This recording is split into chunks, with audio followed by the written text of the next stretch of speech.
السلام علیکم ورحمۃ اللہ وبرکاتہ۔ الحمدللہ والصلاۃ والسلام علی رسول اللہ وبعد۔ قصے انبیاء علیہ السلام کے اس سلسلے کی 26ویں کڑی لے کر میں آپ کے سامنے حاضر ہوا ہوں۔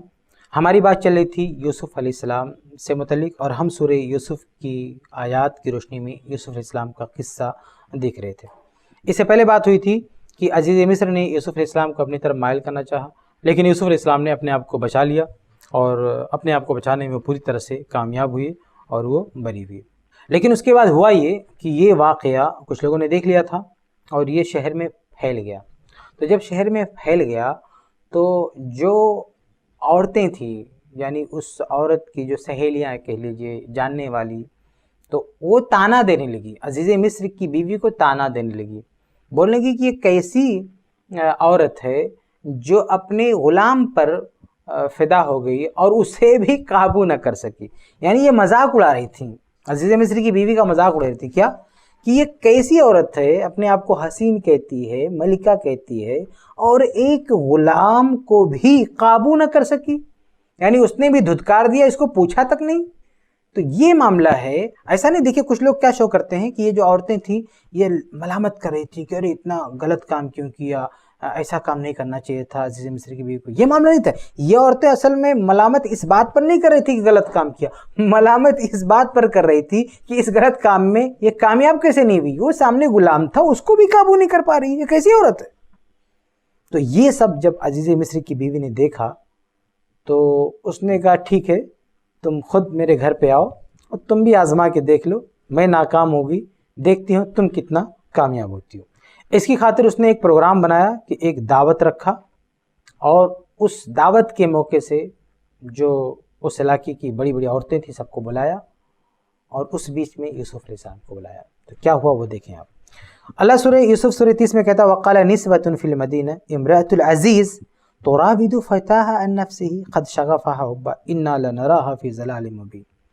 تو کہا کہ عزیز مصر کی بیوی یہ اپنے غلام پہ فریفتہ ہے، یہ تو بہت سخت گمراہی میں ہے، اور یہ کیسی عورت ہے کہ غلام کے پیچھے پڑی ہوئی ہے۔ یعنی یہ کہ غلام کے پیچھے کوئی پڑتا ہے وہ تو اپنے کنٹرول میں ہوتا ہے، لیکن اس کی حالت دیکھو کہ غلام بھی اس کو نہیں پوچھ رہا ہے۔ اب اس کے بعد عزیز مصر کی بیوی نے کیا کیا، اللہ سورہ یوسف آیت 31 میں نقل کرتا ہے فَلَمَّا سَمِعَتْ بِمَكْرِهِنَّ۔ جب عزیز مصر کی بیوی نے ان کی مکر کو سنا، دیکھیے اللہ تعالیٰ مکر کہہ رہا ہے، ان عورتوں کی مکاری، اس چیز کو مکاری کہہ رہا ہے، اس کو نوٹ کیجیے گا۔ اگر وہ عورتیں صرف اتنا کہتی کہ عزیز مصر کی بیوی نے غلط کیا، غلام کے ساتھ تعلق نہیں ہونی چاہیے، تو یہ کوئی مکاری کی بات نہیں ہے، لیکن قرآن کہہ رہا مکاری، یعنی ان عورتوں کی بھی نیت ٹھیک نہیں تھی، چال چلن کے حساب سے ان کا بھی کردار کوئی اچھا نہیں تھا، اس لیے اللہ نے ان کو مکر کہا ہے۔ فَلَمَّا سَمِعَتْ بِمَكْرِهِنَّ أَرْسَلَتْ إِلَيْهِنَّ۔ جب عزیز مصر کی بیوی نے ان کی مکاریاں دیکھی، ان سب کو بلایا، وَأَعْتَدَتْ لَهُنَّ مُتَّكَئًا، ایک دسترخوان تیار کیا، وَآتَتْ كُلَّ وَاحِدَةٍ مِّنْهُنَّ سِكِّينًا، اور ہر ایک کو چھری دے دیا، دسترخوان بنایا، سب کو بٹھایا اور ہاتھ میں چھری دے دیا، وہ جو بھی سیب وغیرہ جو بھی پھل فروٹس ہیں وہ کاٹ کے کھانے کے لیے دے دیا۔ وَقَالَتِ اخْرُجْ عَلَيْهِنَّ، اس کے بعد یوسف علیہ السلام کو بلایا۔ اب یہ ساری عورتیں، حسین عورتیں بیٹھی ہوئی ہیں، اب اس بیچ میں یوسف علیہ السلام کو عزیز مصر کی بیوی نے بلایا اور کہا اخرج علیہن، ان لوگوں کے بیچ میں آؤ۔ فلما رأینہ اکبرنہ وقطعن ایدیہن، جب ان عورتوں نے دیکھا یوسف علیہ السلام کو تو ان کو بڑا تعجب ہوا۔ تعجب کس بات سے ہوا؟ یہاں عام طور سے مشہور یہ ہے کہ ان کی خوبصورتی دیکھ کر بڑا تعجب ہوا، اور ان لوگوں نے اپنے ہاتھ کاٹ ڈالے، یعنی خوبصورتی دیکھنے کے بعد اتنا یہ بے ہوش ہو گئے، ان کو اپنے ہوش پہ قابو نہیں رہا، اور یہ پھل کاٹنا چاہتے تھے، غلطی سے ہاتھ ہی کٹ گیا۔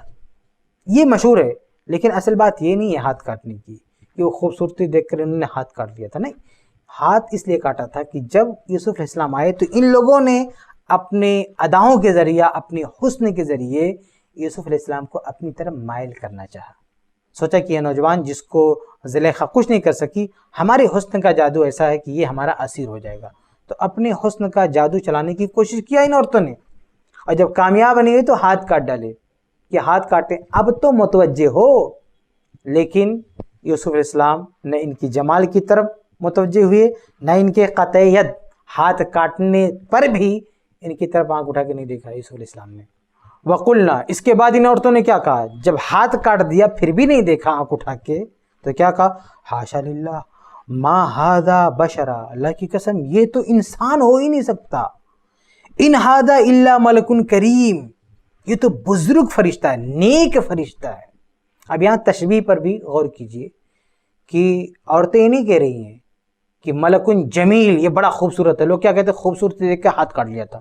تو اگر خوبصورتی دیکھ کر ہاتھ کاٹا ہوتا ان عورتوں نے تو کہنا چاہیے تھا عورتوں کو ملکن جمیل، یہ تو بڑا خوبصورت فرشتہ ہے، یہ تو انسان نہیں کوئی فرشتہ ہے خوبصورت. لیکن خوبصورت فرشتہ نہیں بول رہی ہیں یہ عورتیں، کہہ رہی ملکن کریم، یہ تو بزرگ فرشتہ ہے، نیک فرشتہ ہے. نیکی کی گواہی کیوں دے رہے ہیں؟ کیونکہ ان کی برائی پر لبیک نہیں کہا انہوں نے، ان کی دعوت گناہ کی طرف یوسف علیہ السلام نے کوئی قدم نہیں بڑھایا. اس لیے یہ مجبور ہو کر تعریف کر رہی ہیں کہ یہ تو فرشتہ ہے، یعنی اتنا نیک ہے. یہ تو انسان لگ ہی نہیں رہا، کیونکہ انسان ہوتا تو اب تک ہماری طرف تو مائل ہو گیا ہوتا. یہ انسان نہیں لگ رہا ہے، یہ تو کوئی نیک فرشتہ ہے جو ہماری حسن کے جال میں پھنس نہیں رہا ہے. اب جب ان عورتوں کی عاجزی کو عزیز مصری کی بیوی نے دیکھا تو کیا کہا؟ قرآن نقل کیا سورہ یوسف آیت 32 میں، قالت فذالکن الذی لمتننی فیہ، کہا یہ ہے معاملہ، تم لوگ میری ملامت کر رہی تھی کہ میں اس کو سنبھال نہیں سکی، اپنی طرف مائل نہیں کر سکی. کہا وَلَقَدْ رَاوَدَتْتُهُ عَنْ نَفْسِهِ فَاسْتَعْصَمَ، اسے میں نے اپنی طرف مائل کرنا چاہا لیکن یہ بچ گیا. تو عزیز مصری کی بیوی نے ان خواتین کے سامنے ثابت کر دیا کہ یہ نوجوان کوئی عام نوجوان نہیں، اگر میں اس کو مائل نہیں کر سکی تو اس میں میرا کوئی نقص نہیں، تمہارے بس کا بھی نہیں ہے، تم بھی نہیں کر پائی. آگے اللہ کہتا ہے کہ اس عورت نے کہا وَلَئِن لَمْ يَفْعَلْ مَا آمُرُهُ لَيُسْجَنَنَّ، کہ میں جو حکم دے رہا ہوں اگر یہ میری بات نہیں مانا، یعنی میری گناہ کی دعوت کو اس نے قبول نہیں کیا تو یہ قید کر دیا جائے گا. وَلَيَكُونَ مِنَ السَّاغِرِينَ، اور یہ اس کی کوئی حیثیت نہیں رہ جائے گی، وہ چھوٹا ہو جائے گا. یہ تو یہ عزیز مصری کی بیوی دھمکی دے رہی ہے اور اس نے ثابت کر دیا کہ اس کو بہلانا پھسلانا آسان نہیں ہے. اس کے بعد آگے دیکھیں یوسف علیہ السلام نے جب یہ سارا معاملہ دیکھا کہ ابھی تو ایک عورت کا مسئلہ تھا، اب یہ اتنی ساری عورتیں یہ بھی اسی طرح کی مکاری کر رہی ہیں، تو یہ سب دیکھ کے یوسف علیہ السلام نے کیا کہا؟ سورہ یوسف آیت 33 میں اللہ نقل کرتا ہے قال رب السجن احب الی مما یدعوننی الیہ. یوسف علیہ السلام نے کہا کہ اے اللہ قید خانہ مجھے زیادہ پسند ہے بنسبت اس بات کے جس کی طرف یہ مجھے بلا رہی ہیں. یہاں غور کیجئے، پوائنٹ ہے. یوسف علیہ السلام یہ نہیں کہہ رہے ہیں کہ عزیز مصری کی بیوی جس طرف مجھے بلا رہی ہے اس سے بہتر قید خانہ ہے، بلکہ کیا کہہ رہے ہیں مما یدعوننی الیہ. یہ عورتیں، یعنی ابھی تو ایک عورت تھی نا، اب اور عورتیں آئیں گی، یہ لوگ جس گناہ کی طرف جس چیز کی طرف مجھے بلا رہی ہیں اس سے اچھا قید خانہ ہے. یہ الفاظ بتاتے ہیں کہ یہ عورتیں کیا تھیں، کیوں ہاتھ کاٹے تھے. یہ ہاتھ کاٹا تھا خوبصورتی دیکھ کے نہیں، ہاتھ کاٹا تھا ان کو بہلانے پھسلانے کے لیے. تو یہ مکاری دیکھا تو یوسف علیہ السلام کہتے ہیں کہ اللہ اس سے بہتر تو قید خانے میں ڈال دے، ابھی تو ایک کا مسئلہ تھا، اتنی آ گئی ہیں مکار عورتیں.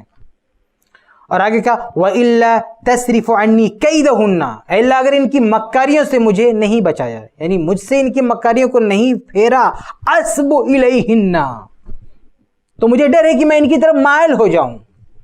ذرا غور کریں یوسف علیہ السلام کیا کہہ رہے ہیں. یہ عزیز مصر کی بیوی کے بارے میں نہیں کہہ رہے ہیں، ان عورتوں کے بارے میں کہہ رہے ہیں جنہوں نے ہاتھ کاٹا تھا کہ اللہ اگر ان کی مکاریوں کو تو نے مجھ سے نہیں پھیرا تو اندیشہ ہے کہ کہیں میں ان کی طرف نہ جھک جاؤں. وَأَكُن مِّنَ الْجَاهِلِينَ، اور میں بھی جاہلوں میں سے ہو جاؤں. تو اللہ نے یوسف علیہ السلام کی یہ دعا قبول فرمائی. اللہ آگے کہتا ہے سورہ یوسف آیت 34 میں فَاسْتَجَابَ لَهُ رَبُّهُ، اللہ نے یوسف علیہ السلام کی دعا قبول فرما لی.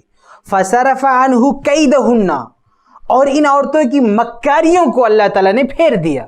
اب دیکھیے اللہ بھی ان عورتوں کی معاملے کو مکاری کہہ رہا ہے، قید کہہ رہا ہے، اور کہا کہ اللہ تعالیٰ نے ان کی مکاریوں سے یوسف علیہ السلام کو بچا لیا. انہو هو السمیع العلیم، وہ سننے والا اور جاننے والا ہے.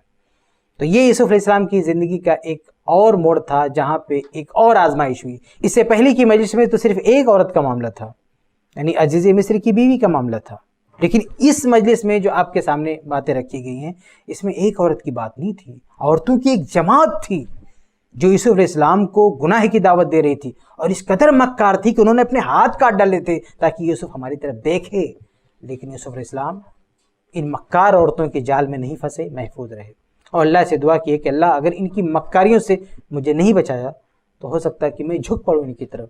تو اللہ نے دعا قبول کی اور کہا کہ اس طرح سے اللہ نے ان مکار عورتوں سے یوسف علیہ السلام کو بچا لیا۔ تو یہ یوسف علیہ السلام کی زندگی کا ایک اور پہلو تھا جو آپ کے سامنے رکھا گیا۔ اللہ تعالی ہم سب کو انبیاء علیہ السلام کی سیرت پڑھنے اور ان سے نصیحت اور سبق لینے کی توفیق عطا فرمائے۔